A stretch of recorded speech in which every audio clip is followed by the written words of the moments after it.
Assalamualaikum warahmatullahi wabarakatuh. Nama saya Cantika Junifer Kesya Putri dari kelas 12 MIA 2, absen 7, SMA Negeri 3 Depok. Tujuan saya membuat video ini adalah untuk memenuhi nilai penugasan mata pelajaran Sejarah Indonesia dengan guru pembimbing yaitu Ibu Lina Herlina, Master Pendidikan, dan Dr. Andes Maisaro. Pada kesempatan kali ini, saya ingin mempresentasikan tentang manfaat mempelajari sejarah bagi kehidupan berbangsa dan bernegara. Sebelum saya menjelaskan manfaatnya terlebih dahulu, saya akan menjelaskan apa itu sejarah. Apa itu sejarah? Pengertian sejarah menurut saya, sejarah adalah ilmu yang mempelajari suatu kejadian atau peristiwa dan yang pastinya selalu berkaitan dengan waktu di masa lampau. Adapun pengertian yang dikemukakan oleh Muhammad Yamin yaitu sejarah adalah ilmu pengetahuan yang disusun atas hasil penyelidikan beberapa peristiwa yang dapat dibuktikan dengan kenyataan. Baik, setelah apa yang saya jelaskan tadi tentang pengertian sejarah, sekarang saya akan langsung menjelaskan poin utamanya, yaitu manfaat mempelajari sejarah bagi kehidupan berbangsa dan bernegara. Poin yang pertama adalah mengetahui peristiwa atau kejadian di masa lampau. Manfaat mempelajari sejarah adalah untuk mengetahui secara detail dan benar dengan rumusan sejarah yaitu apa, siapa, kapan, di mana, dan dampak yang ditimbulkan dari peristiwa tersebut. Dengan begitu, kita bisa menambah wawasan dan pengetahuan mengenai peristiwa atau kejadian tertentu. Sejarah mencakup banyak hal, bukan hanya tentang penjajahan Indonesia, tetapi juga Perang Dunia, peradaban Islam, revolusi industri, dan lain sebagainya. Lanjut, poin yang kedua, yaitu menjadi sumber inspirasi dan kisah atau ceritanya. Kisah atau cerita sebuah peristiwa sejarah juga bisa dijadikan sebagai sumber inspirasi bagi orang, bahkan untuk sebuah negara.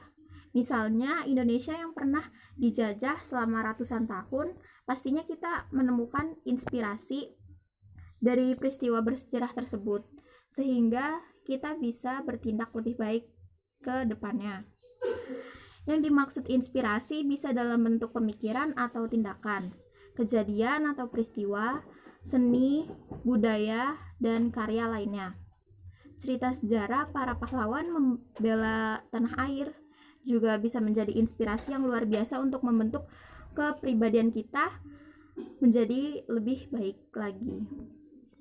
Poin yang ketiga ada bermanfaat bagi profesi atau pekerjaan.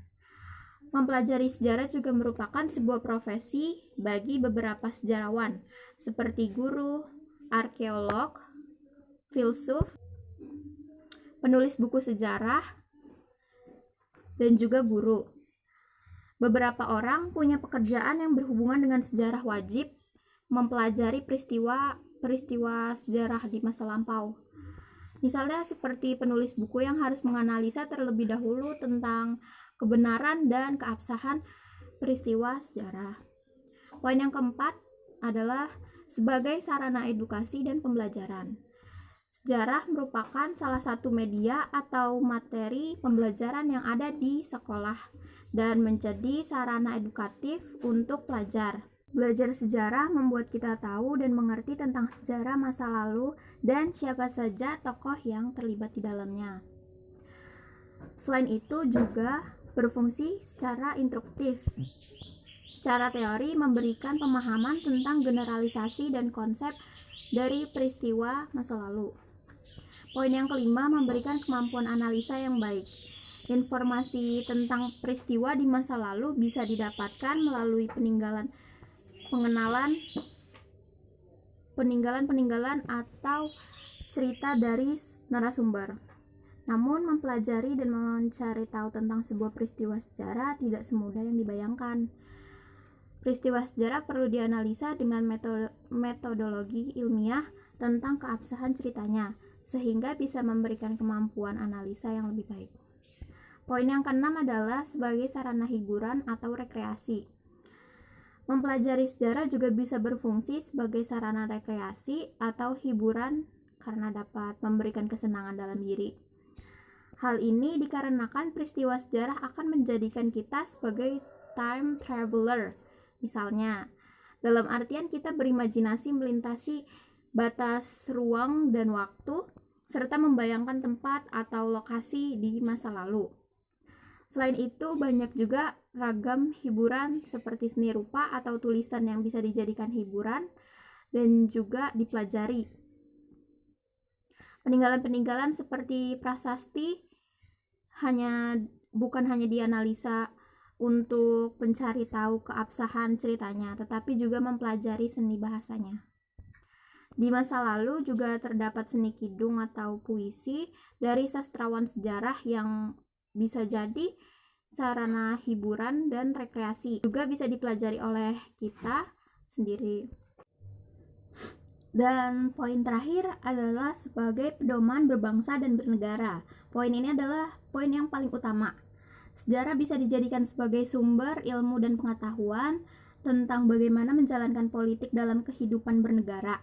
Peristiwa-peristiwa di masa lalu bisa dijadikan pelajaran untuk diambil ilmunya dan dijadikan sebagai pedoman bangsa. Cerita sejarah juga bisa jadi semangat dari sebuah negara untuk bangkit dari keterpurukan di masa lalu. Peristiwa sejarah juga bisa dijadikan sumber inspirasi untuk memecahkan masalah di bidang ekonomi, sosial, budaya, politik, dan beragam masalah lainnya. Selain itu, perjuangan tokoh dan pahlawan bangsa bisa dijadikan teladan bagi penegak bangsa dalam mengatur kehidupan bermasyarakat dan bernegara. Sejarah dapat membantu memahami keberhasilan dan kegagalan pemimpin di masa lalu sehingga bisa belajar. Setelah ada manfaat, ada beberapa poin dari fungsi mempelajari sejarah. Yang pertama yaitu sebagai pendidikan moral. Yang kedua, sebagai pendidikan penalaran. Yang ketiga, sebagai pendidikan politik. Keempat, sebagai pendidikan kebijakan. Yang kelima, sebagai pendidikan perubahan. 6, sebagai pendidikan masa depan. Nah, itulah berbagai macam manfaat dan juga fungsi dari mempelajari sejarah bagi kehidupan manusia atau bagi kehidupan berbangsa dan bernegara. Begitu luar biasa sejarah, tak salah bila Bung Karno bilang jangan pernah lupakan sejarah. Sekian dari presentasi yang saya paparkan tadi. Kurang lebihnya mohon maaf. Wabillahi taufiq wal hidayah. Wassalamualaikum warahmatullahi wabarakatuh. Terima kasih.